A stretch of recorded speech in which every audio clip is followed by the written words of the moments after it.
Hello and welcome to Professor Pincushion. In this tutorial, I'm going to be showing you how to sew on a skirt yoke. Now the yoke is this piece right here between the waistband and the bottom half of the skirt. It's a really nice detail that you can have fun with it and use a contrasting fabric or make it match with the rest of the skirt. It's really up to you. Now I'm going to be using a pattern created from our skirt yoke pattern tutorial on professorpincushion.com, but you may have a commercial pattern that also has a skirt yoke. Now my demonstration may be a little bit different than their directions, but hopefully it'll still help you out. So let's go ahead and get started. You want to pay attention to your pattern pieces and make sure that you're cutting out the appropriate number that it's requesting. I'm using my own pattern pieces for this example, and for our demonstration I'm creating the yoke and then I'm using the same pieces in order to create the yoke facing. So there's going to be two sets of each of these patterns. Now the yoke is going to have interfacing and then the yoke facing does not have interfacing. So for this I'm going to be using the blue to represent the yoke. I have some interfacing to be put on that, and then I'm going to be using white in order to do the facing. So just read your patterns and make sure that you cut out the appropriate amount, and then we'll move on. The first thing I'm going to do is apply my interfacing to all my yoke pieces. Now this is just the yoke, not the yoke facing. So you can see I'm just doing it to my blue pieces. I'm going to do it for the front and the back. I'm just going to show on the back, but you would do it for all your pieces. So it's wrong side facing up. I have my piece cut out of the same pattern, and you can actually make it a little bit smaller if you want. It doesn't have to be exactly the same size. I have it so the glue bubbles are going to the wrong side of the fabric. My iron's already heating up. I'm going to carefully put a press cloth over it, being careful not to shift anything underneath. Dampen that. And then I'm going to carefully place my iron down in one section, and it's going to steam up. You'll hear it sizzle. So it's heating those glue bubbles to fuse it to the fabric. You're going to leave it there for a few seconds, then lift it up and then shift it to the next area until the whole thing is covered, and you can always test it by trying to lift up the interfacing, and if it sticks pretty well then you're in good shape. You can see this side here comes up pretty easily, so I still need to do this side as well. Next, we're going to sew our yoke pieces together. So you're going to have your front and you're going to sew your back yoke pieces to it. I have it right side up. You can see my interfacing's on the wrong side here.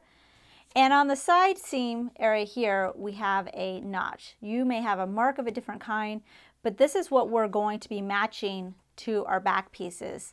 So here's one back piece. You can see I have a notch here.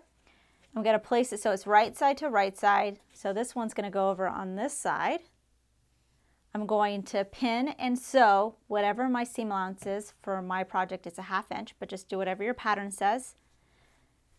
Have a notch on this side, so this is going to match up over here, and I'm going to do the same thing. So at my 1/2 inch seam allowance. Now since we've already going to do this piece, we might as well do it for our facing piece as well.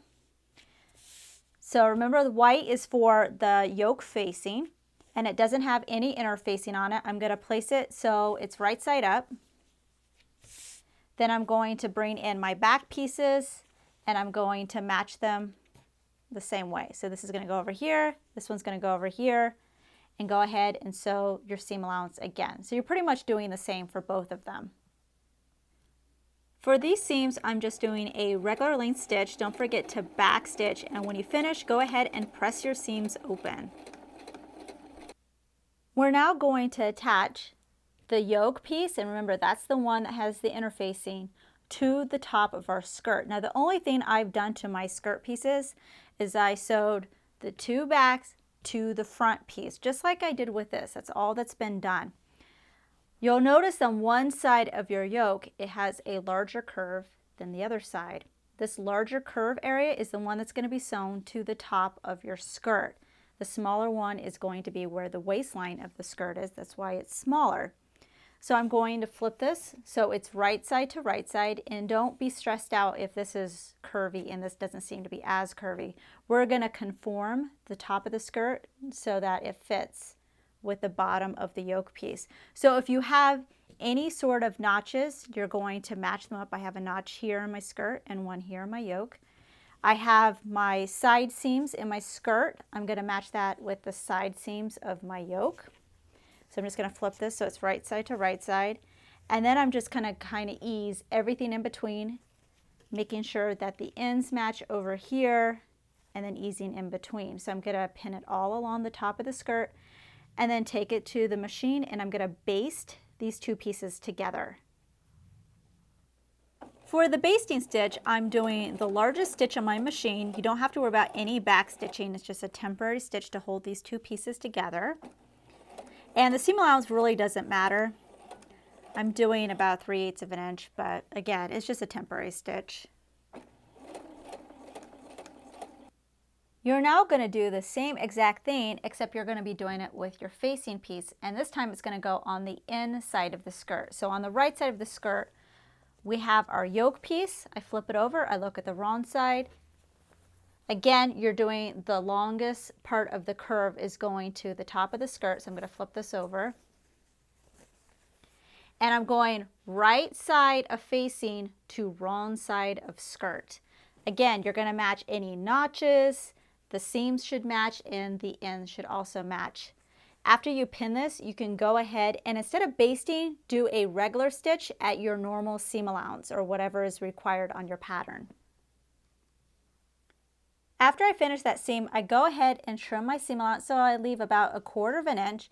And then every inch or so, I'm going to cut these little triangular notches. I'm making sure that I'm not cutting into my stitches. If you cut into your basting stitches, it's okay, because you really don't need that anymore. Just make sure that you don't cut into your final stitch that we just did. After that's done, take your yoke piece and your facing piece, and you're going to bring them up away from the skirt so that these raw edges are going to meet. And we're going to press down here so we get a nice crisp look. And you can go ahead and pin all these raw edges together if you want. The next step, what we're going to do is we're going to take it to our machine and we're going to do a top stitch right along the edge on the side of the yoke side next to our seam line to make it look really nice and neat. For the top stitch, I'm looking at the right side of my skirt, and you can see I'm sewing on my navy blue side, which is on the yoke, but I'm trying to sew pretty close to the seam line. Now I'm just doing a regular length stitch, and don't forget to back stitch. I'm using a contrasting thread, but you can go ahead and use a matching thread if you want. You can see my top stitch right here. Now if you didn't do it before, go ahead and put in those straight pins all along the edge, pinning the yoke to the facing. Next, what you're going to do is a basting stitch. So again, that's the largest stitch on your machine. You don't have to worry about any back stitching, and you're going to be basting these two pieces together. So you're going to go along the side and then along the top and then back on the other side. I finished my basting stitches, so at this point the yoke is in the skirt and you can go ahead and continue on making the rest of the skirt. Now if you need help and you're doing a basic skirt like we are, what you can do next is in the open area in the back, this is my center back seam, I'm going to go ahead and put in a zipper. If you need help with that, definitely check out our skirt zipper tutorial. And then after that would be the waistband along the top to finish this raw edge. And if you need help with that one, definitely check out our tutorial on the classic waistband. After that, your skirt should be done except for doing the hem. New tutorials are released weekly, so please subscribe to be notified of the next release. Make sure to check out our other videos and visit ProfessorPincushion.com to view our complete library with well over 200 sewing video tutorials, including our exclusive premium content. Our premium membership is only $5 a month for unlimited access and only available at ProfessorPincushion.com. Also, don't forget to download our mobile app for videos on the go. Thanks for watching.